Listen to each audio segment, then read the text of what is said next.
I want to say this to you, just stop making excuses. Start from where you are at the moment, wherever you are, no matter where you're at, whether you're at zero, whether you're at, you don't have any money, you don't have any support.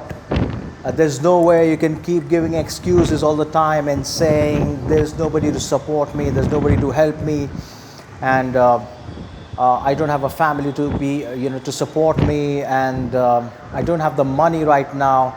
You got limbs, you got hands, you got legs. Start working, and the results won't come overnight. You have to keep working day in, day out.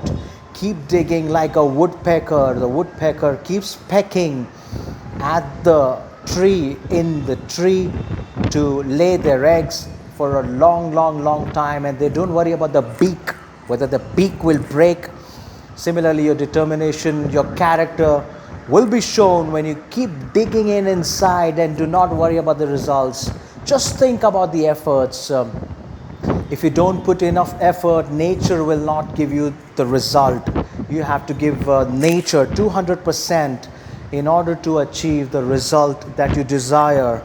So, and also stay in the right company, stay in a positive company. Do not be with people who put you down, who degrade you, who humiliate you.